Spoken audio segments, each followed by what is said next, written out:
Hello and welcome. It's Valentine's Day, and so I wanted to do a little special Kundalini and the heart chakra and how love expresses through the eyes of an awakening or awakening heart center in this case. So if you're not familiar with the chakras, please go back and find some of the videos on chakras.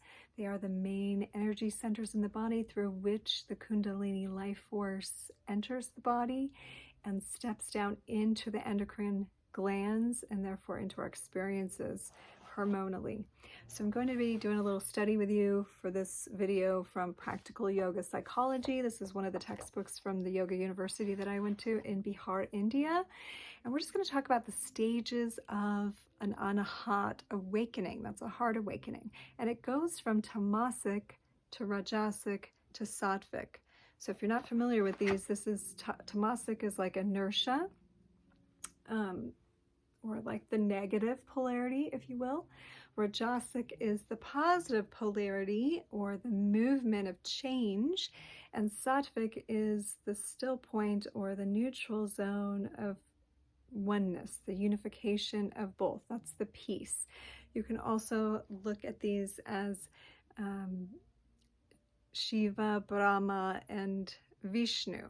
So Shiva is destructive. Tamasic in itself, the nature is not negative, but it does break down an old cycle. So if someone's in a tamasic state, they are in a breakdown state. So this book takes it through various levels. So Tamasic, then Tamasic Rajasic, where you're starting to change, then Rajasic Tamasic, and then we move to Rajasic. So the most Tamasic heart chakra state, and of course everyone is at some stage of development. So this would be someone who doesn't really care for the needs of others, is maybe what you call a sociopath or a psychopath. They're looking for opportunities to manipulate their concerns for others. They're buried in apathy. The Tamasic heart is not aware of needing to help anyone else. So a lot of people we find in the prison systems, unfortunately, are in a Tamasic Anahata state. So this is why yoga in prisons is so important, to help support these people in moving through an Anahata awakening. So then we have the Tamasic Rajasic heart, which is now we've got some element of change starting to come into the heart space. These people have the first stage Tamasic, they're more isolated, they're solitary, they're detached from social groups. Even if they're in the prison, they're kind of like fending for themselves. The Tamasic Rajasic has social groups, but they're still low level. They're still maybe like the drug addicts or the criminals or those in the street that are just trying to make ends meet, and they're still very much thinking about themselves and how to sort of manipulate a situation, but they still have a little bit more group mentality now. They're kind of working together. A lot of movies we see can root from showing this sort of group of the Tamasic Rajasic heart. Okay, then we have the Rajasic Tamasic. So the Rajasic element of change and transformation is more prevalent now. So now we see this is where like personal ambitions, egos, and opportunism, needing to still fulfill the personal ambitions are high. There might be like resentment from not being included into certain groups. You know, these sorts of people, they're in the social strata, but maybe they're still trying to be manipulative, maybe a little more awakened in the heart, not running with the same lower frequency, but it's still like an ego, ambition, drive of the heart. And remember, the heart chakra is the wish-fulfilling tree, so this also means like the desires of the heart, they're lower level, they're more like materialistic and ego desire. It's still very conditional, the way that they have relations. Okay, so then when the heart reaches the Rajasic level, Rajas is change, right? This would be the element of Brahma initiating some kind of new cycle, new creation. That's what the Brahma element is. So at this level, we see a lot of people who are capable of loving, but it is conditional, and it's generally a jealous kind of love, or it can have a lot of attachment issues. There can be resentment, anger, this sort of thing.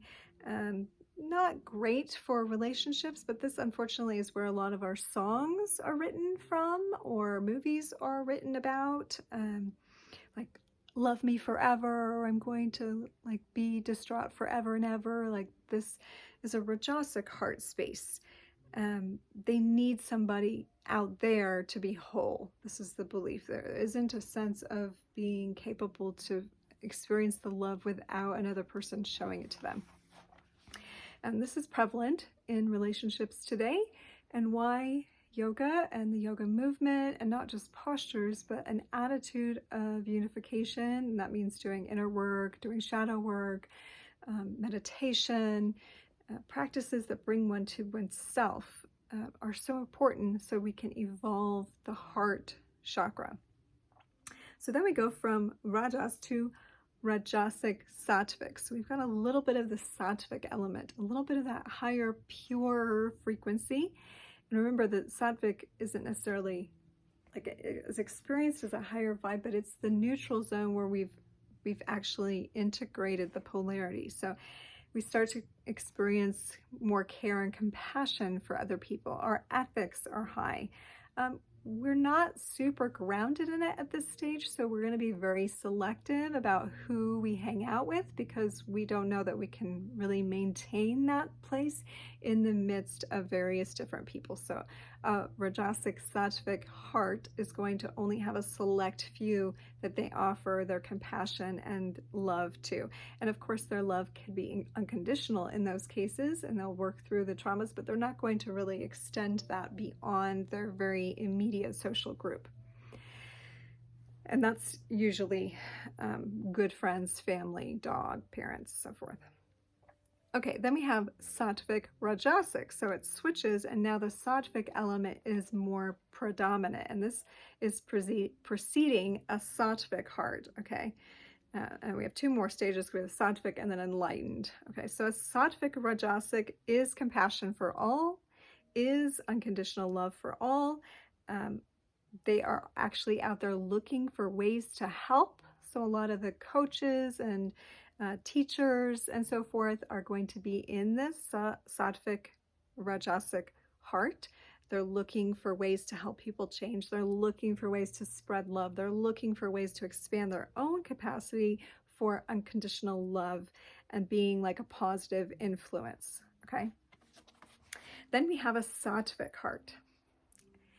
You know it when you meet someone like this, because they radiate love, okay? They're not just loving you, they are love. So if you meet a Sattvic heart, you immediately feel it. You feel transformed in their presence. They have become the love that they seek, and they don't need another person to show that to them. But they definitely surround themselves with other loving people, because loving people are attracted to them. So that is a very pure state. People that meet a Sattvic heart are changed a little bit and experience a little bit more of that in their own life. Okay, and then we have the final stage of the heart awakening, which is the enlightened Anahata. This is the experience of cosmic love. And when one experiences cosmic love, it truly does change a person forever. That doesn't mean a person doesn't experience the normal things that are associated with being human, but it always comes back to a knowing that love is the truth. Okay, security, love, compassion, confidence are emanating from this person, even through the trials they may experience. Cosmic love, once it penetrates you, you cannot go back. You cannot experience the lower states of the heart, the closed on a heart anymore, because Kundalini has fully penetrated and pierced that lotus, and that's the jeweled heart, if you will, the Om Mani Padme Hum of the heart center. So wherever you are on the spectrum, there's no judgment. Everyone is exactly where they need to be in their evolutionary process based on the karmic cycles that they've been through in various lifetimes. The good news is you can, in this lifetime, practice. You can align yourself with the yogic way. You can work with these energies through the many different ways that are available out there, through yoga, through meditation, through Kundalini, through martial arts. I have a lot of techniques on this channel that you can utilize to support you. We are in a very transformational time where the heart can make leaps and bounds, as can all the other psychic centers, and the whole being to become quickened. All the planets right now are supporting that. So if you need support in that, then I'm here. Other people are here for that. That's what we're here to do, to assist humanity in this process. But on this day of love, whether you are believing in Valentine's Day or not, whether you go buy flowers today or you wait till they're 75% off tomorrow, what is true is today is a day to tune into the heart, to breathe into it with gratitude, to practice the mantra, maybe Om Mani Padme Hum, or just Yum, the seed mantra for the heart, Yum, Yum, Yum, Yum, Yum. And to maybe write down the grievances of the heart and see if you can love all of these things too. Bring a greater love, bring a sense of neutrality and witness to the experiences in your life so that your heart chakra might evolve. Thank you so much for joining me. I love you so and send you the greatest love in your journey. Namaste.